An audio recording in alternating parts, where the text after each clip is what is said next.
Broken toys. A Hood Eloquence presentation. The most dangerous creature is not the predator who hunts from the shadows. It is the child who never learned that other people are real. You cannot reason with someone who does not believe you have the right to leave. Part 1. The toy box. She never threw anything away. She only put it down until something shinier caught her eye. Chapter 1. The nature of the thing. Deja Jones was not born broken.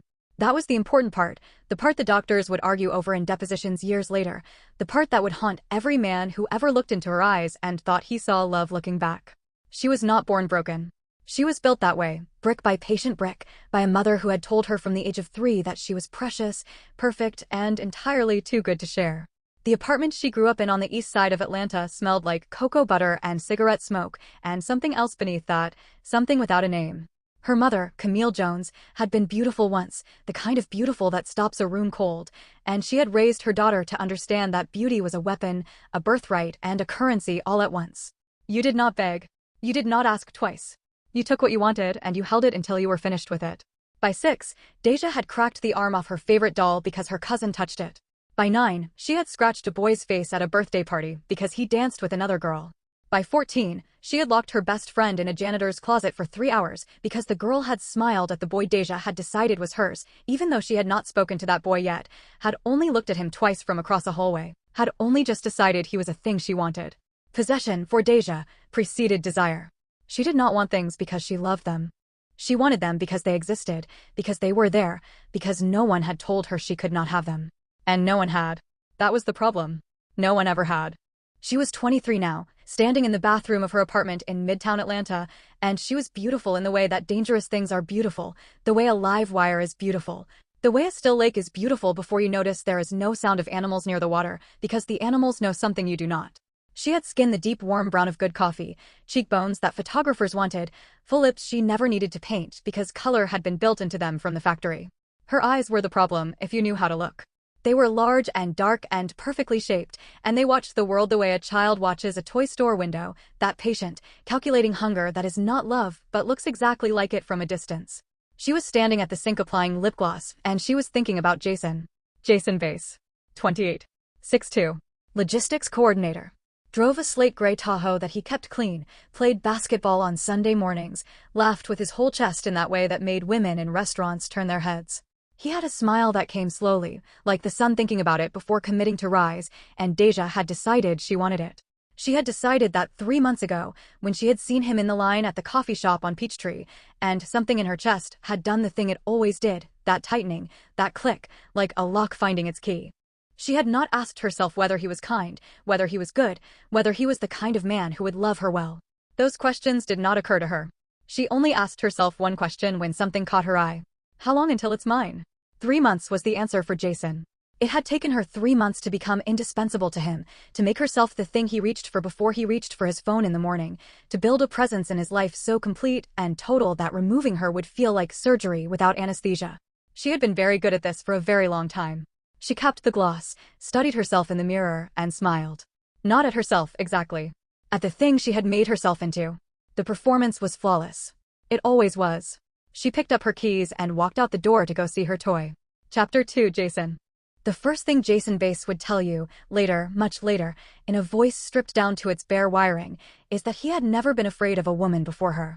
He would say it quietly, the way men say things they are ashamed of, the things that do not fit the shape of the life they were supposed to have. He would say it, and then he would look at the table, and the space that opened in him would be visible to anyone paying attention. He met her on a Tuesday. She was behind him in line. She touched his shoulder lightly, just once, just the tips of 2 fingers, and said, "You dropped this," and handed him a receipt that he was fairly certain he had not dropped. He looked at her. She was looking at him the way no one had looked at him in recent memory, with that full, undivided attention that felt like standing in a spotlight after a long time in a dark room. "Thank you," he said. "I'm Deja." He told her his name. She smiled, and Jason Bass, who was a careful man by nature, a man who thought before he spoke and measured before he cut, and had built his whole adult life on the principle that good things were worth waiting for. Jason Bass felt the architecture of his caution shift slightly beneath him, like a building in a minor tremor that is easy to dismiss as the wind. By the 3rd week they were seeing each other, he had given her a key. He would not be able to explain later why he had done that so quickly.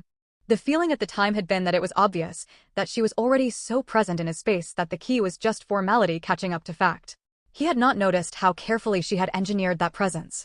He had not noticed because she was very good at making the engineering invisible. She would be at his apartment when he got home from work, though he had not told her he was leaving early. He would find her there, cooking, wearing one of his shirts, and the scene was so domestically warm and complete that asking how she knew he would be home early seemed like ingratitude. Like rejecting a gift. He told his friend Marcus about her in the 3rd month. Marcus said she seemed intense. Jason said intense wasn't a bad thing. Marcus looked at him in a way that Jason filed away in the back of his mind and chose not to open. The fight started small. A woman in his office had laughed too long at something he said during a meeting. Deja had been outside the window, dropping off his lunch, and had seen it through the glass. She did not raise her voice. She never raised her voice in those early months.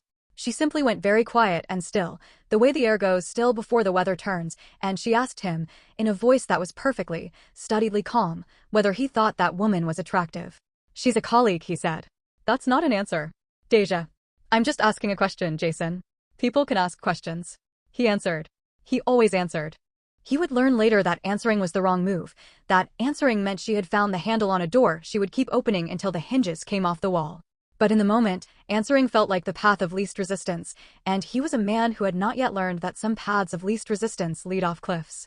The woman's name was Keisha Randolph. She worked in compliance.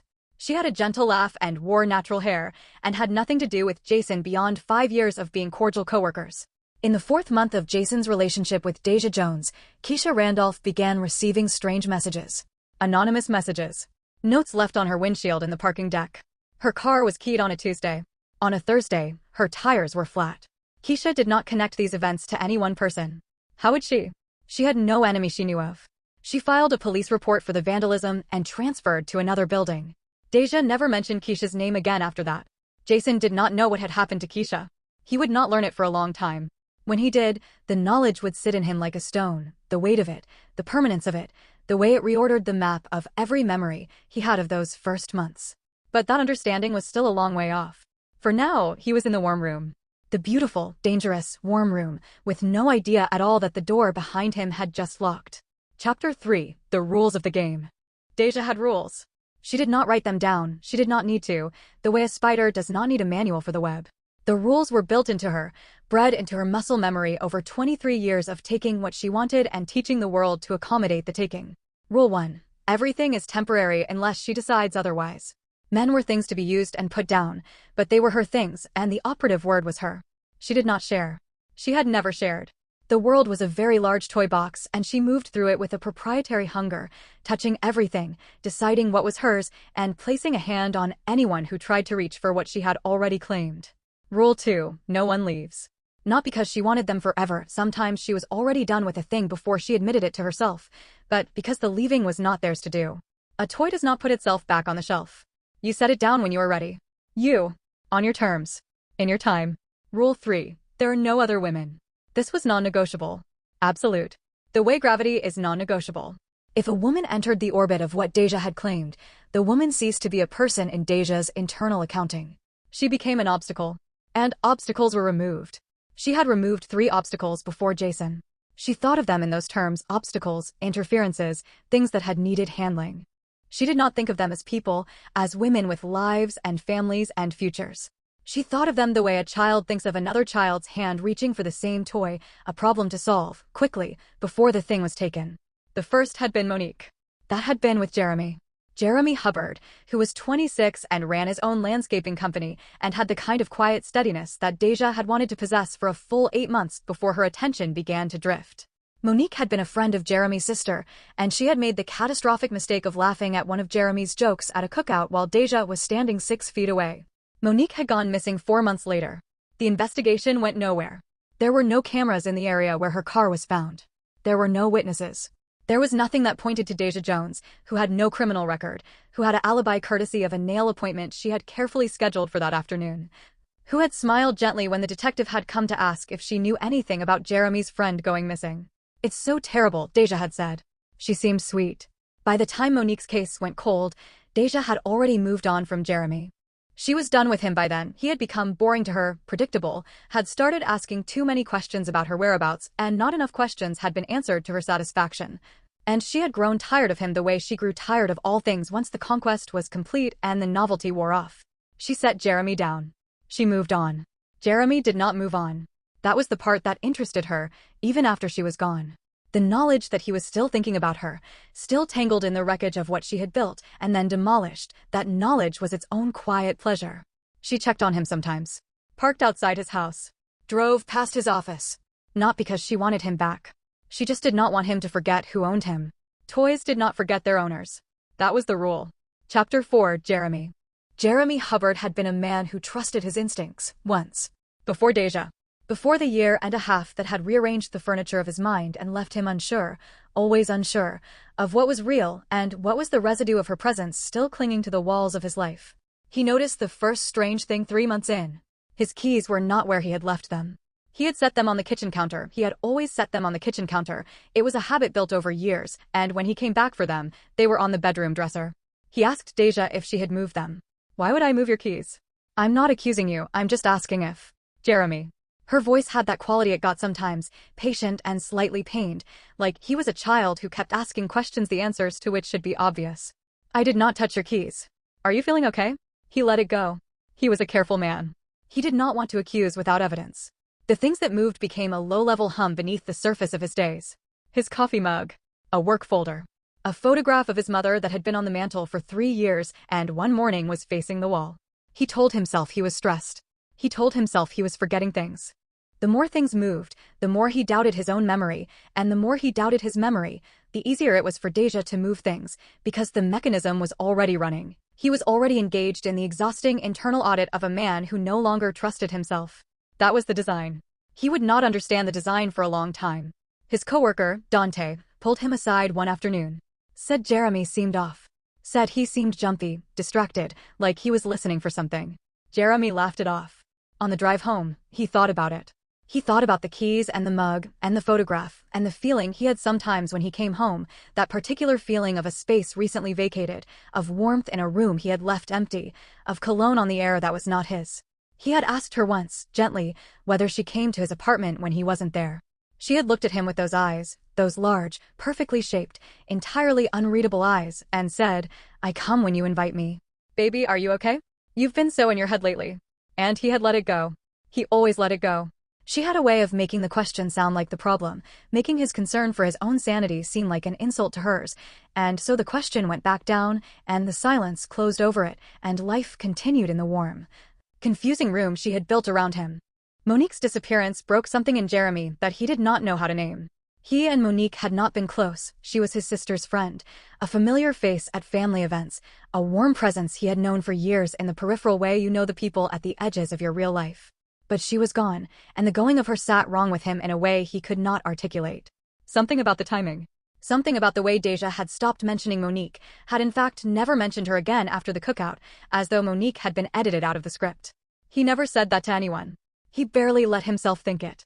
It was a thought that, if followed, led somewhere he was not ready to go. So he filed it in the back of his mind and left it there, and the weight of it sat in him quietly, doing damage the way unfiled things always do. When Deja left him, when she turned off like a switch, the warmth simply gone one morning, replaced by a cool, evaluating distance he recognized as disinterest, it was almost a relief.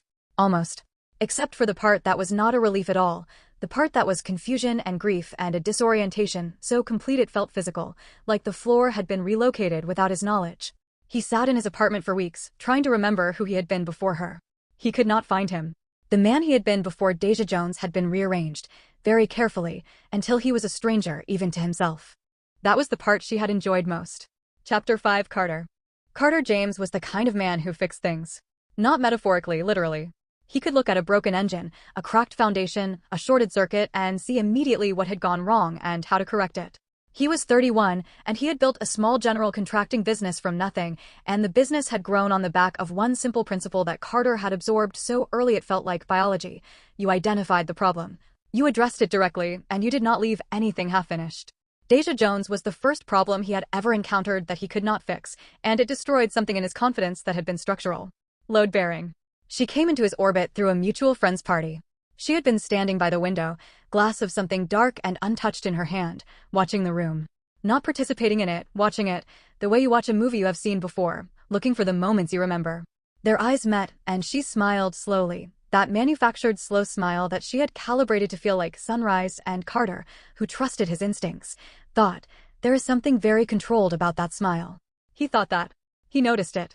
And then he went over to talk to her anyway, because she was extraordinary to look at, and because he was 31 and had been working too hard for too long, and something in him was very tired of being the man who always noticed the warning signs and walked away from them. That decision would cost him. She took to Carter differently than she took to the others. He was harder, not cruel, but harder to move, the kind of man who did not simply accept the version of events he was given and who asked follow-up questions that other men forgot to ask. She adjusted. She enjoyed the adjustment. A challenge that required her to recalibrate was more interesting than a conquest that came too easy. The toy that required more effort to break was more satisfying to hold. She spent 4 months becoming what he needed before she started becoming what she was. The woman she removed for Carter was named Sandra. Sandra Williams, 29, architect, had known Carter for years through professional channels and had recently begun texting him about a potential project. Deja had found Sandra's number in Carter's phone on a Saturday morning while he was in the shower, and she had read every message with a calm thoroughness that would have terrified anyone watching. The messages were professional. Entirely professional. Carter had replied the same way. It did not matter. The problem was not what the messages said. The problem was that Sandra Williams existed and was proximate to what Deja had decided was hers. The problem was solvable. Deja was very good at solving problems. Sandra's body was found in the Chattahoochee 3 weeks later. The police ruled it a drowning. Accidental.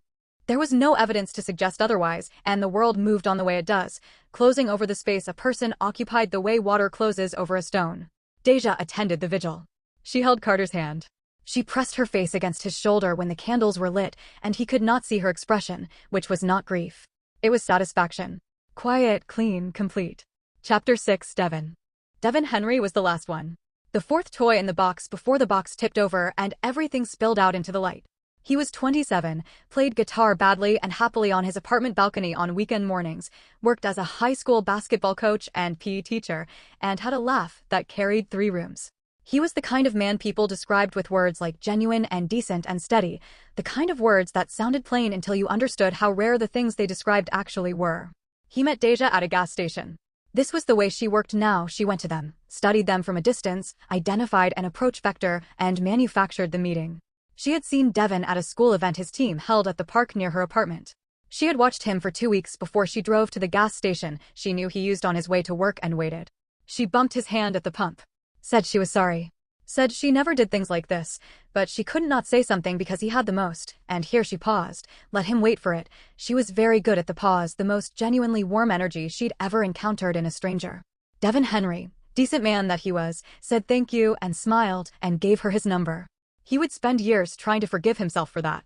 What Deja did to Devin was different from what she had done to the others, and the difference was this: she let him see more of her than she had shown anyone before.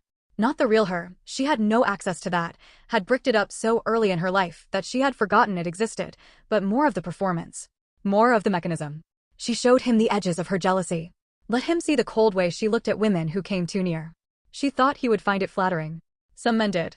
Some men saw possessiveness and read passion, heard obsession and called it devotion, watched the walls close in and said this is what love looks like when it means it. Devin Henry did not read it that way. Devin Henry was the first man she had chosen who, from the beginning, felt the temperature of what she was and did not name it wrong. He felt it and named it correctly, he just did not leave. Not right away. Because she was extraordinary, and because he was human, and because the thing she showed him alongside the coldness was the most convincing simulation of warmth and need and want that he had ever witnessed, and he thought, the way all of them thought, that the warmth was real and the coldness was something he could fix. He could not fix it. No one could fix it. You could not fix something that did not want to be fixed, that did not know it was broken, that had been built in the shape of something that hurt people and had never been given a reason to be anything else. Devin lasted 9 months. He left after the woman.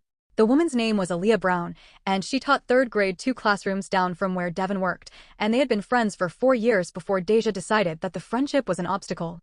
Aaliyah was not interested in Devin romantically, she was engaged, had been for 2 years, but that was not the relevant data point. The relevant data point was that she made Devin laugh in that full, 3 rooms carrying way, and Deja Jones did not like the idea of anything in Devin's life making him feel that free. Aaliyah Brown did not die. This was the anomaly in the pattern, the departure from the script that would later matter enormously. Deja had followed her. Planned it. done what she always did, which was to move carefully and without visible motive and to ensure that what happened could not be traced back to the origin point, which was always, always her. But Devin had followed Deja. He had felt something, some low animal alarm in him that had finally gotten loud enough to hear over the noise of wanting her, and he had followed her, and he had seen her. He saw her watching Aaliyah from the parking lot of the school. Still as a photograph. Patient and cold and entirely focused. He pulled Aaliyah inside. He called the police. He said he didn't know what she was planning, but to please go outside and please be careful. Deja was gone before anyone came. And Devin Henry, 9 months in, finally understood what he had been sleeping next to, and the understanding rearranged him entirely, and he left, and for the first time in the history of Deja Jones and her toys, one of them left on his own terms before she was ready. She was furious in a way she had no language for. Because toys did not leave. That was not how this worked. Part 2. What the broken carry. You do not know the shape of what was done to you until you meet someone who carries the same shape. Chapter 7. The Aftermath of Jason. Deja had moved on from Jason Base in the 5th month, which was to say, she had found her next thing. A man named Terrell she'd seen at a rooftop event, tall and sharp-suited, with the kind of effortless presence she mistook for substance, and would have unraveled looking for the soul of in another month or two. Moving on from Jason, in Deja's internal accounting, did not mean leaving. It meant redirecting primary attention. Jason was set down on the shelf. He was still her toy. He simply was not the toy she was currently playing with. Jason did not understand this distinction. Jason believed, because she had not told him otherwise and because she had not formally ended anything, that they were still together, except that she had grown distant and cold and unreachable, and the whiplash of it was its own kind of violence. 1 week she was in his kitchen cooking and laughing and impossibly present. The next week she was returning his calls 3 days late with 2-sentence texts that answered nothing and asked less. He tried to talk to her about it. She turned it around on him with a precision that was almost surgical, found the small uncertainties inside him, the places where he was not sure of himself, and she pressed on them, gently, the way you press on a bruise, just to watch the flinch. He had a tendency to overthink. She told him he was overthinking. He sometimes got quiet when he was stressed. She told him he was being emotionally unavailable. He had an ex-girlfriend he'd been friendly with for years. She brought this up often, at unexpected angles, until the ex-girlfriend stopped texting him because the texting had become a source of friction that seemed not worth the cost. He was alone. He did not know how he had gotten there. He had arrived at isolation by a series of steps, each of which had seemed, at the time, like his own choice. On a Thursday in February, Jason came home and knew immediately that someone had been there. Not from evidence he could point to, not exactly. It was something subtler. The particular stillness of a space recently emptied. The smell of her perfume at a density that didn't match a passing visit. A glass in the dish rack that he had not washed. His laptop opened to a different angle than he'd left it. He called her. She answered on the 5th ring with the particular relaxed voice of someone who has been waiting for this call and decided how to handle it before picking up. Were you here today? A pause. Then, why would you ask me that, Jason? Were you? I was at my sister's all day. You can call her. He did not call her sister. He knew, in some place below conscious thought, that if he called, the sister would confirm the alibi, and he would have no ground to stand on, and Deja would have a new piece of evidence that he was spiraling. He had no ground to stand on as it was. He had a glass in a dish rack and a smell, and the feeling of a space recently occupied. He sat in his living room for a long time after he hung up. He thought about the glass. He thought about the laptop. He thought about Keisha, who had left the building and never said why, who had been unreachable when he tried to check in after her car was keyed. He thought about a lot of things, and none of the thoughts connected yet, and the disconnection was its own kind of madness. But the questions had started. And questions, once started, have a way of continuing whether or not the person asking them is ready for the answers. Chapter 8. The New Thing. Terrell lasted 6 weeks. He was not as interesting as she had hoped. The suit was mostly performance, the presence was mostly practiced, and once she had taken the thing apart she found it unsatisfying at the center. She set him down without ceremony. There was a period then, 3 weeks, maybe 4, where she was between things, and the between time was the most dangerous version of Deja. Boredom in her did not sit still the way boredom sits in other people. It moved. It went looking. It circled the shelf where she had set her toys and measured the temperature of each one, considering whether any of them still had entertainment value or whether they had been used up completely. Jeremy, she knew, had started going to therapy. She had found this out the way she found most things out, carefully, patiently, with methods she had refined over years until they left no fingerprints. She had parked outside his building on a Tuesday evening and watched him walk to his car with a different posture than the one she had given him. Something was straightening in him. Something was finding its footing again, and she did not like it. She liked them in the shape she had made them. She liked the question marks in their eyes. She liked the way they measured their movements when she was around, the way her presence was its own gravitational field, and they orbited it helplessly. Therapy was a threat to the shape. A man who was being remapped might eventually find the original blueprint. A man who found the original blueprint was a man who might begin to understand what had been done to him, and a man who understood what had been done to him was a man who might say something that connected a dot. She drove past Jeremy's building twice that week. Not stopping. Just reminding herself of the topography of what she owned. She picked Devin back up, not in any real way, but in the background way, the shelf maintenance way. She texted him. Something simple. I saw something today that made me think of you. No more than that. She did not need more than that. She needed only to drop the thread back into his orbit and see whether he was still attached to the other end of it. He read the message and did not respond. She read the read receipt and went very still at her kitchen table. The not responding was new. In her architecture, not responding was not an option that the toys had. They responded. They might respond carefully, might hedge or qualify or wait for the right moment, but they responded because she had made herself the kind of presence that is impossible to simply ignore. And ignoring her was not in the vocabulary of any man she had built. Devin Henry was ignoring her. She set her phone down. She picked it up. She set it down again. Something cold moved through her. Something old and unspeakable and entirely recognizable to anyone who has ever watched a toddler realize, for the first time, that another person's will exists and is not automatically subordinate to their own. She picked up the phone and texted again. He did not respond to that one either. And Deja Jones, 23 years old, architect of ruin, collector of men she treated like objects, sat in the silence of her apartment and felt, for the first time in memory, something she had spent her entire life making other people feel. She felt out of control. Chapter 9, Carter begins to see. Carter James had a notebook. He had started it 8 months after Deja left, during the period where sleep was unreliable and the quiet of his apartment had acquired a presence of its own. He wrote in it the things that, assembled, constituted a map he was only beginning to understand he had been handed. He wrote, "She moved my tools." The first 3 or 4 times he had thought it was misremembering. He was a precise man, but he was busy. His attention was on projects. He could have set things down and forgotten where. But he had not forgotten. He knew where he set his tools. He had been setting them in the same places since he was 19 years old and had inherited his father's workbench.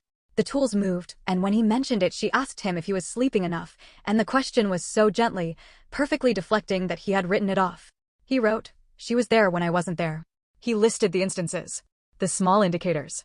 The warmth of a room. The shifted objects. A drawer not fully closed. He had a smart lock, the kind with a code, and he had changed the code when they started having problems, and she had come over the following day and walked directly to the door and reached for the keypad and then stopped, looked at him, and said she forgot he changed it. But she had reached for it. Her hands had gone to the pad with the familiarity of a code they remembered.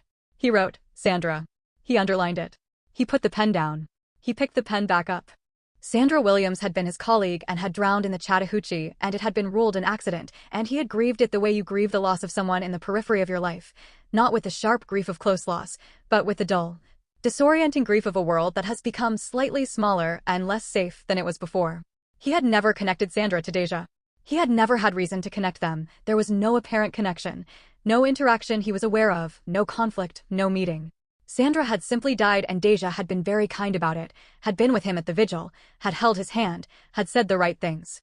He was holding the pen over Sandra's underlined name in his notebook when his phone buzzed. A contact he didn't recognize. A number he didn't have saved. The text said, "You don't know me. My name is Devin Henry. I think we need to talk." Chapter 10, Devin makes the call.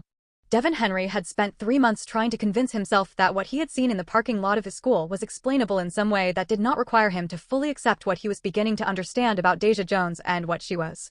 He had spent those 3 months the way men who have touched something unknowable spend time, moving quickly through ordinary days, working hard, coaching his team, filling every waking hour with something loud enough to drown out the knowledge that had been sitting in the back of his mind since the night he watched her stand still in a parking lot and study his friend the way a person studies something they are about to break. He had Aaliyah ask around, carefully, through third parties, through the back channels of the Atlanta education community, about women who had gone missing or been found dead in connection to men who had dated a woman matching Deja's description. He had felt insane doing this. He had felt more insane when the asking began to return answers. Monique. Missing. Jeremy Hubbard's circle. Sandra. Deceased. Carter James's circle. He sat with this for 2 weeks.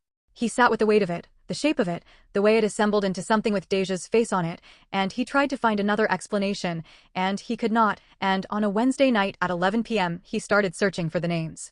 Jeremy Hubbard was not hard to find. He had a landscaping company with a website. Devin sent him a message through the contact form. Something careful and specific enough to signal he was serious without being so specific that it would frighten him off. He said, "I believe we may have a person in common. The circumstances may be more than coincidence. If you are willing, I would like to speak." Jeremy responded in 4 hours, which meant he had not been sleeping. Devin found Carter James through Aaliyah's third-party network. General contractor, Atlanta, known to people who knew people. He texted the number he was given with similar language, careful and specific, and waited. Carter responded in 6 minutes. With, "I have a notebook. I think you should see it." They met at Devin's apartment on a Saturday afternoon. 3 men who had never been in the same room before, who had no reason to know each other, who shared nothing on the surface of their lives, 3 men who had the same dark knowledge sitting in them like a stone, and who had been carrying it alone long enough that the carrying had started to cost them things they could not get back. They talked for 4 hours. By the end of the first hour, Devin understood that what he had seen was a single scene in a play that had been running for years. By the end of the second hour, Carter's notebook was open on the table and the pages were full, and Jeremy was reading with his jaw set and his eyes very still, and Devin had his hands flat on the table and was breathing carefully. By the end of the third hour, they were no longer 3 separate men with 3 separate histories. They were one thing, one wound, one question. The question was, where is Jason Bass? Part 3. The Hunt. 4 men walked into a room with the same story. They walked out with one purpose. Chapter 11. All 4. They found Jason through the way all things are eventually found, through the human need to put words to what has happened, to give the unbearable a shape by speaking it. Jason had been posting to a private forum for survivors of psychological abuse. Devin's therapist knew of the forum. Devin reached out through the moderator. Jason came to the second meeting. He walked in and looked at the 3 other men, and something happened in his face, something loosened, something that had been braced against a long-sustained impact finally felt the weight shift. "She moved my keys," he said, almost before he had sat down. "My tools," Carter said. "A photograph of my mother," Jeremy said. "Turned it to face the wall." Devin said, "She followed my friend to work. Stood in the parking lot and watched her." The room was quiet. "Keisha," Jason said. "At my job. She got her car keyed and then transferred out, and I never understood why until..." He stopped. Swallowed. "I never let myself finish that sentence until now." "Monique," Jeremy said. His voice was flat. He had been living with this word for a long time, and it had worn smooth from carrying. "She's been missing for over a year." "Sandra Williams," Carter said. "Found in the river. Accident." "That's what they said." Another silence. A different kind of silence. The kind that settles over a room when the size of something has just been measured and found to be larger than expected. "We have to go to the police," Devin said. "I tried," Jeremy said. 8 months ago. I went in and told them what I thought, what I suspected, and they looked at me like I was..." He stopped. "They looked at me the same way she used to look at me when I asked if she'd been in my apartment." "We go together," Jason said. 4 of us. Same story. Same name. Same pattern." He paused. "That's different from one man walking in alone." He was right. They all knew he was right. The truth of it settled in the room, and they sat with it, these 4 men with the same name written into their separate histories, and for the first time any of them had felt it, perhaps the first time in years, they did not feel alone with the thing that had been done to them. Chapter 12. Detective Lena Marshall. Detective Lena Marshall had been with the Atlanta PD's Major Crimes Division for 11 years, and she had a reputation, among the people who worked with her, for 2 things: a near-photographic memory for behavioral patterns, and a very low threshold for bullshit. She had seen men walk into her office with stories before. She had seen men walk in with bad stories, false stories, stories shaped by grief into something accusatory and misdirected. She had not seen 4 men walk in with the same story. She listened to all of them. She did not interrupt, which was unusual for her, because interrupting was usually how she found the seams in a story, the places where the fabric didn't hold. She found no seams. She found 4 narratives that fit each other with an exactness that was not possible to manufacture, because the details they shared were not the kind of details a person would think to invent. Moving objects. False alibis. Engineered isolation. The slow, systematic erasure of anyone else in these men's lives who might have served as a counterweight. And the women. She wrote down the names. Keisha Randolph, located unharmed, terrified of a situation she still could not fully name. Monique, missing, case open, cold. Sandra Williams, deceased, accident ruling. She wrote Deja Jones at the top of her legal pad. She underlined it. She looked at the 4 men on the other side of her desk, and something moved through her that she kept off her face, because she was Lena Marshall and keeping things off her face was a professional skill she had spent 11 years perfecting. What moved through her was recognition. She had seen this pattern. Not this exact configuration, 4 men, 2 missing women, 1 dead, 1 current, but the underlying architecture of it. The particular geometry of a person who does not experience others as real. She had a name for that geometry, a clinical name, but she did not use it in her office, because she was not a clinician, and she was not here to explain Deja Jones. She was here to build a case against her. I need you to write everything down, she said. Everything. Dates, times, conversations you remember, anything that moved in your apartments, anyone who disappeared from your lives. I need it all. She paused. And I need you to understand that she is going to know you've been here before long. People like this, they monitor. You are still on her shelf, all of you, whether you know it or not. That means she is going to move. She looked at each of them in turn. When she moves, I need to know immediately. What are you going to do? Devin asked. I'm going to find her, Marshall said. And I'm going to make sure she can't put anyone else in a box. Chapter 13, Deja knows. She knew within 48 hours. This was the thing about Deja Jones. The architecture of her pathology included a surveillance system that had been running so long and so quietly that it had become invisible even to her, the way breathing becomes invisible. She monitored. She always monitored. Checked in on her toys with a regularity that had no name in her internal vocabulary, but was, functionally, a threat assessment protocol. She noticed that Devin's patterns had changed. He was leaving work at different times, driving different routes, making calls from his car that lasted long enough to be important. She noticed that Jason had gone quiet on social media, not the gradual quiet of a man retreating, but the deliberate quiet of a man who had been told to minimize his digital footprint. She noticed Carter's car parked on Devon Street on a Saturday afternoon. She did not know Carter and Devon knew each other. They should not know each other. The only connection between them was her, and she had been meticulous about keeping her toys in separate compartments, which meant that if they had found each other, someone had gone looking. She sat in her car across the street and watched Carter's truck for a long time. Then she drove home. Made tea. Stood at her kitchen window and looked at the skyline. Something in her was completely still. Not calm, still. The stillness of a mechanism at rest before it activates. She was running calculations that had no emotional content, no fear, no guilt, no recognition of the human weight of what she had done and what she was considering. Only the cold math of threat assessment and response. They had gone to the police. She was certain of it. The convergence was too specific, too purposeful for anything else. They had gone to the police, which meant there was now a file with her name on it, which meant the window was closing. She thought about the window for a moment. And then she thought about what she had always done when a toy threatened to be taken away from her. She had always held on harder. Chapter 14, The Escalation. She called Jason first. It was a reflex. He had been her most recent. He was the one she still felt the pull toward most acutely, and she needed to know where she stood with him, needed to hear his voice and read the temperature of it. Hey, she said, when he picked up. Her voice was the one she used for homecomings, for softness, for the performances of warmth that she had calibrated specifically for each man. For Jason, the warmth was low and genuine seeming, a domestic warmth, a coffee in the morning warmth, the sound of a woman who is simply glad to hear his voice. A pause. Then, what do you want, Deja? Not a question. A statement. His voice was flat in a way it had never been flat with her before, stripped of the careful navigation he had always used, the walking on eggshells she had taught him through months of engineered volatility. She adjusted instantly. I just wanted to hear your voice. Is that? Don't, he said. Don't do the voice. She went very still. I know you know, he said. However you know things, I know you know. And I want you to hear me say this clearly, Deja. It's done. It is over. And you need to stop. She stayed still for 3 more seconds. Then she said, in a voice from which all the warmth had been removed, the flat, clean voice of someone for whom the performance is no longer necessary, you don't tell me when things are done. He hung up. She looked at the phone. She called Devin. He did not pick up. She called Jeremy. He did not pick up. She called Carter. He picked up, said her name once, and then said, clearly and with absolute calm, the detective has your number now. I'd recommend not calling again. Then he hung up too. The silence after Carter's call was the loudest thing Deja Jones had ever experienced. She put the phone down. She stood in the center of her apartment, and for a moment, one brief, aberrant moment, something very old and very painful moved through her. Something pre-performance. Something from before the first time she learned that controlling another person was easier than sitting with the possibility that they might choose to leave. It passed quickly. She did not have the vocabulary for it. She had never been taught to hold those feelings, to turn them over, to ask what they were and where they came from.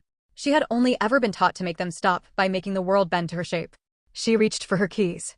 She drove to Jason's building. She sat outside for a long time. She did not go in. She did not know what stopped her. Some calculation, maybe, running beneath thought, a sense that a door had closed that she could not force open with the tools she had. That something had changed in the structure of this particular situation in a way that her usual methods could not address. For the first time in her adult life, Deja Jones could not see the move. And the not seeing was something she had absolutely no experience of, no tolerance for, no language to survive. Part 4. Reckoning. The only way to disarm someone who has never been held accountable is to make accountability unavoidable. Chapter 15. The case builds. Detective Marshall worked methodically. She had been a methodical person her entire career, not because she lacked passion, but because she had learned early that passion without structure led to cases that fell apart in the courtroom, and she was not interested in building anything that fell apart. She pulled Monique's case file and read it with fresh eyes. She pulled Sandra Williams's case file and read it the same way. She ran Deja Jones through every system available to her and found, as she had suspected, a surface that was completely clean, no priors, no complaints, not a single official record that would give anyone pause. That, in itself, told her something. A clean record was not suspicious. But a clean record attached to a pattern this coherent and this sustained required either extraordinary luck or extraordinary care. Marshall did not believe in extraordinary luck. She found the nail salon receipt. 3 weeks into the investigation, cross-referencing phone records against the day of Monique's disappearance, she found that Deja's phone had pinged a tower 3 miles from the salon, not at the salon, during the window of the appointment. The salon's own security footage, retrieved from a storage backup the salon owner thankfully had not deleted, showed Deja arriving 90 minutes after the appointment was scheduled to begin. An hour and a half. Unaccounted for. It was not enough. Not yet. But it was a thread. She pulled the thread. The 4 men sat in her office again 3 weeks later. She had updates she could give them and updates she could not, and she gave them what she could with the precise economy of a person who has learned to say exactly as much as is needed and not a syllable more. She is aware something is happening, Marshall told them. I want you all operating with that assumption from this point forward. She called me, Jason said. I told her it was over. How did she respond? She told me I didn't get to decide that. Marshall wrote something on her pad. Good. Document that call time, duration, what she said. All of it. Every contact from here forward, document it. She looked up. Do not engage. Do not argue with her. Do not try to reason with her or explain anything to her. I know that sounds counterintuitive. But she does not experience your explanations the way you intend them. She experiences them as signals about where you are and what you know. She paused. Don't give her information. Give her silence. What is she going to do? Carter asked. Marshall was quiet for a moment. Someone like this, when the thing they believe they own starts to slip away, they escalate. It's almost always escalation. The question is the form it takes. You're saying she's going to do something. I'm saying be careful, Marshall said. All 4 of you. And call me the moment anything changes. Chapter 16. Deja in the dark. She had never been good in the dark. This was the truth beneath all of it, the root of the root. Deja Jones did not know how to exist in uncertainty, in the space between wanting and having, in the quiet that was not the quiet of being satisfied, but the quiet of being thwarted. In that quiet, the thing she had been running from since childhood caught up to her, and the thing was this: she was terrified. Not of consequences. She had not yet fully accepted that consequences were real and coming, because they had never been real before, had always been a story that happened to other people. What she was afraid of was less definable, more primal. She was afraid of not being the most important thing in the room. Afraid of the version of herself that existed when no one was looking at her with that particular hunger she worked so hard to create. Afraid of what she might find there, in that unlooking, in that unattended space inside herself, afraid of the specific nothing that had always been there where other people seemed to have something. She drove past Devon's building at 2 in the morning. She sat outside Jason's gym on a Tuesday and watched him through the glass, working out, not knowing she was there, and she felt nothing that resembled love, but she felt something that resembled need. And in Deja's emotional vocabulary those things had always been interchangeable. She was unraveling. Not dramatically, not in a way anyone who passed her on the street would notice. But internally, the structure that had held her was under pressure it had not been designed to withstand, because the structure had been designed for a world in which no one compared notes. No one cross-referenced. No one said her name in a police detective's office and watched the detective's eyes sharpen. She opened her contact list one night and looked at the names she had accumulated over years. Women she had managed. Men she had managed. The whole architecture of management that she had built to keep the world in the shape she required. She looked at it and it looked, for the first time, like what it was. Work. So much work. She closed the contact list. She went to bed. She lay in the dark and tried to think of the next move and could not, and the inability to think of the next move felt like drowning in shallow water, the bottom visible, the surface right there, and still somehow unable to breathe. Chapter 17. Monique. Monique was alive. This was the information that broke the case open, that transformed it from a pattern of evidence into something with a heartbeat. She had not been found. She had been hiding. This was the distinction that Detective Marshall spent 40 minutes on the phone explaining to Jeremy, who sat in his car in a parking lot with his hand over his mouth, not speaking, while Marshall told him what Monique had told her. Monique had been afraid. She had not been taken. In the end, she had run. The night she felt certain that whatever was watching her from the edges of her life was moving closer. She had run without telling anyone because she did not know who was safe to tell. She had resources, a cousin in another city, a bank account no one knew about, the particular sharp intelligence of a woman who has spent months being stalked and has read the literature and knows what the statistics say about women who stay visible. She had filed a report with police in her new city 7 months ago. A report about a woman who had left things at her car, who had followed her from a restaurant, who had appeared twice in the neighborhood of her new life, as though she were updating her coordinates. The report had not connected to anything because the name Monique used in the report was a description, young black woman, 20s, Atlanta, and descriptions do not search against files automatically. Until Lena Marshall, who had all of the files and all of the names, who was looking precisely for this connection, found it. She's safe, Marshall told Jeremy. She's been safe. And she wants to talk to you. The sound Jeremy Hubbard made then was not a word. It was older than words, the sound of a man putting down a weight he had been carrying so long he had stopped knowing he was carrying it. The sound of a world becoming, in one specific place, less terrible than it had been. He talked to Monique for 2 hours that evening. She was coming back to Atlanta. She was going to talk to Marshall. She was going to tell everything she knew, everything she had seen, everything she had spent a year and a half running from.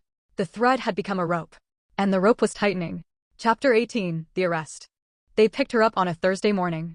Marshall had timed it deliberately. Thursdays were when Deja went to the gym, had gone to the gym every Thursday for 3 years without variation, and the gym was in a parking garage, and the parking garage was contained. And Marshall was a woman who did not leave things to chance. Deja was coming out of the stairwell when she saw them.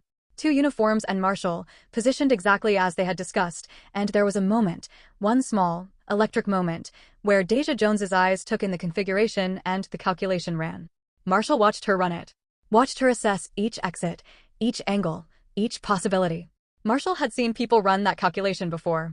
She had seen people come out of it in different ways, some frozen, some compliant, some explosive.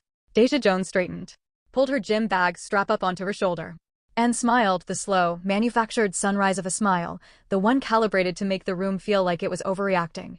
"Detective," she said, as though she had been expecting a pleasant conversation. "Deja Jones," Marshall said. "You are under arrest for the murder of Sandra Williams, and for the attempted."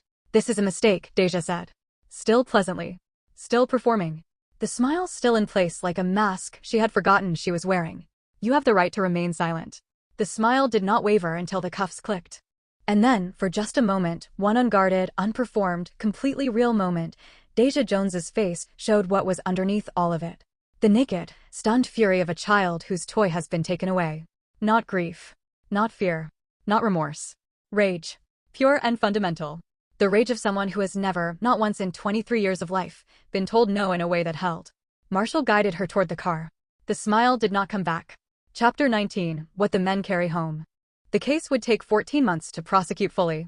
There would be hearings and continuances, and the particular grinding exhaustion of a legal process that asks the people most harmed to remain available and present and composed. There would be a week when it seemed like the Sandra Williams charge might not hold, a week that aged each of the 4 men in a way that was visible, and then the forensic evidence came back definitive and the week ended. There would be the testimony. Each man on the stand, in order, telling the uninterrupted story of what had been done to them. Jason first. Then Jeremy. Then Carter. Then Devin, who was last and who had the most recent memories and who had the clearest view of the thing in its fullness, and who had also, it turned out, the most composed voice for the telling of it. Deja sat at the defense table through all of it and watched each man the way she had always watched things she considered hers, with that patient, calculating attention that had no warmth at the center. Her attorney had advised her on her expression. She was trying to soften it. She could not quite do it. 23 years of practice building the performance, and she could not produce the correct face for this room, because the correct face for this room required something she had not been taught and could not fake. It required accountability. The internal acknowledgement that what was done to these men and these women was real and mattered and had cost them something that could not be returned. The performance required sincerity, and sincerity required a belief in the reality of other people, and Deja Jones had never, not for a single day of her life, believed that other people were entirely real in the same way she was real. The jury convicted on the primary charge. 14 months after the Thursday morning in the parking garage, Marshall shook hands with each of the men outside the courthouse. Professional. Brief. She did not say it was over because she did not believe in telling people it was over. Life was not over. The aftermath was not over. The long and private work of rebuilding was not over. She said instead, "You did this. All of you. You found each other and you did this." Devin said, "One of us couldn't have." "No," Marshall agreed. "One of you couldn't have." Chapter 20. Afterward. Jason Bass went back to his apartment on the night of the verdict and stood in his kitchen for a long time. He was looking at the counter where he had always left his keys. He set them there. He went to the refrigerator. He came back and looked at them, and they were where he had left them. This was a small thing. He knew it was a small thing. He stood there in the kitchen and let it be a small thing for a while before he allowed himself to feel the size of it. He called his friend Marcus. He said, "You were right." Marcus said, "I know." Marcus did not say anything else about it. Sometimes friendship is just someone being willing to say "I know" without requiring a longer conversation, and that is enough. Jeremy Hubbard drove to the restaurant where Monique had agreed to meet him for dinner. He sat across from her at a table that felt simultaneously ordinary and extraordinary, the way any table feels when the person across you is someone you thought the world had taken. She looked good. She was tighter around the edges. A year and a half of running had left marks, but she was there, present, herself. And she ordered her food with the confident specificity of a woman who had decided she was going to take up space in the world exactly as much as she needed to. "How do you feel?" she asked him. "I don't know yet," he said. "But I think that might be okay." "Yeah," she said. "I think it might be." Carter James opened a new page in his notebook. For months the notebook had been a record of evidence, of damage, of the slow accumulation of things that had been done to him. He looked at the blank page for a long time. Then he wrote, at the top, "What I want to build." He sat with that for a while. He started a list. Devin Henry coached his team to a district semifinal that spring. Aaliyah came to the game and sat in the stands and cheered with the particular enthusiastic abandon of a woman who has been reminded, recently and sharply, that her friend being alive and safe and standing on the sideline of a basketball court is not a thing to be taken for granted. Devin saw her in the stands, mid-game, and felt something settle in him that had been unsettled for a long time. He did not have a word for it yet. He was working on finding the word. He thought it might be something close to peace. Deja Jones sat in a room that was not her room and looked at the wall, and the wall looked back. She was thinking about what came next, not with grief, not with remorse, but with the same cold, calculating patience she had brought to everything. She was mapping the new room, identifying the people in it, running the inventory. The therapist who was assigned to her was a woman named Dr. Patricia Cole. Dr. Cole had deep, steady eyes and the manner of someone who had spent a long time with difficult things and had not been broken by them. She sat across from Deja with a patience that was not performance, a real patience, earned patience, the patience of someone who understood that the road to the center of a person like this was long and might go nowhere and had to be attempted anyway. "Tell me about the first thing you remember wanting," Dr. Cole said. Deja was quiet. "Not needing," Dr. Cole clarified. "Wanting." Deja was quiet for a long time. Something moved across her face that Dr. Cole watched carefully, something very young and very unguarded, lasting only a second before the performance came back up over it like water closing. "I wanted my mother to stay," Deja said. Finally. Flatly. The way you say a thing you have never said out loud, with no inflection, because inflection would require acknowledging that the thing has weight. Dr. Cole said nothing. "She never stayed," Deja said. "She was always somewhere else. Even when she was there, she was somewhere else." Another silence. Outside, somewhere in the building, a door opened and closed. "And so you learned to hold on," Dr. Cole said. Deja did not respond. But she did not leave the room. She stayed, very still, in the chair across from the patient woman, and the silence between them was not comfortable, but it was real, and real was something that Deja Jones, for all her years of performance and calculation and engineered possession, had almost never been. It was a beginning. Not redemption, that was a longer road and uncertain, and might not lead where it needed to lead. But a beginning. The first true moment in a long time when Deja Jones was not running a calculation or building a performance or claiming a territory. She was simply in a room, being looked at without flinching, with no plan for what came next. It was the most vulnerable she had ever been. It was, for the first time, the truth. Epilogue: the shelf. The things she had set on the shelf were not toys. This was the thing that was true all along. The thing that had lived beneath all of it like a foundation that was never laid. They were not toys. Jason Vase, who made careful decisions and loved his mother, and kept his keys on the kitchen counter, and had a laugh that came slowly, like the sun. Jeremy Hubbard, who built things with his hands and went to therapy and was still in that process, still doing the long work of finding the man he had been before. Carter James, with his notebook and his lists of what he wanted to build, precise and methodical and building still. Devin Henry, on a sideline, watching his kids play, feeling something that might be peace. Not toys. Men.